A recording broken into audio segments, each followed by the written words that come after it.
Hi friends, welcome to my channel. எல்லோரும் எப்படி இருக்கீங்க? எல்லோரும் நல்லா இருப்பீங்க அப்படின்னு சொல்லி நம்புகிறேன். ஈரா சீரியல் டிசம்பர் 31க்கான எபிசோட் வீடியோ தான் பார்க்க போகிறோம். அதுக்கு முன்னாடி நம்ம சேனலை சப்ஸ்கிரைப் பண்ணால் மறக்காமல் சப்ஸ்கிரைப் பண்ணுங்கள். பக்கத்தில் இருக்க பெல் ஐக்கனே கிளிக் பண்ணுங்கள். அப்போ தான் நான் போகிற ஒவ்வொரு வீடியோஸும் நோட்டிஃபிகேஷனாக வரும். வாங்க இப்போ வீடியோக்குள்ளே போகலாம்.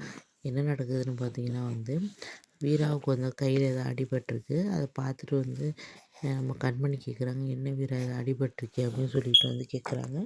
ஒன்றும் இல்லை அப்படின்னு சொல்லிட்டு சொல்லிகிட்ருக்காங்க. உடனே மாறன் பார்க்குறாரு. அந்த இடத்துக்கு பார்க்குறாரு.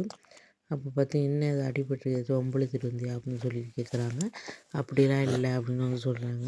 அப்போ தான் நடந்த விஷயத்த வீரா சொல்கிறாங்க. இதுமாதிரி ஆட்டோ ஸ்டாண்டில் ஹம், பிரச்சனை பண்ணது ஒருத்தர் ரவுடி இது மாதிரி இது ஸ்டிக்கர் ஒட்டணும், சந்தா கட்டணும் அப்படின்னு சொல்லிட்டு பிரச்சனை பண்ணான்.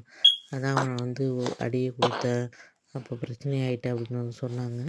இவங்க சொல்லியிருக்கப்ப இதெல்லாம் தேவையாடா நம்மளுக்கு அப்படின்னு சொல்லிட்டு வீணா பத்தாதுன்னு நீ வேற பிரச்சனையை கிளப்பி விட்டுக்கிட்டு இருக்க, உள்ள பிரச்சனை பத்தாதுன்னு அப்படின்னு சொல்கிறாங்க. அப்போ பார்த்திங்கன்னா அந்த ரவுடியோட ஆளுங்க அந்த ஆட்டோ ஸ்டாண்டில் உள்ள ஆட்டோலாம் அடிச்சுட்டு அந்த ஆட்டோவில் காரவங்களையும் அடித்து போட்டிருக்காங்க. இவங்க போய் பார்க்குறாங்க.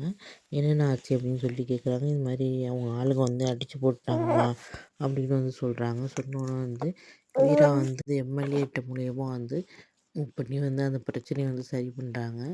அதுக்கப்புறம் அந்த ரவுடி அவங்களே சமாளிச்சிடுறாங்க. இதெல்லாம் ஒரு பக்கம் நடக்குது. மாறனுக்கு ஒரு பயமாக இருக்குது, வீராவுக்கு ஏதாச்சும் ஆயிடுமோ இந்த பிரச்சனைனால அப்படின்னு சொல்லிட்டு அவர் ஒரு பக்கம் பயத்தில் இருக்கார். இதுதான் பார்த்தீங்கன்னா டிசம்பர் 31க்கான எபிசோட் பிரிவு.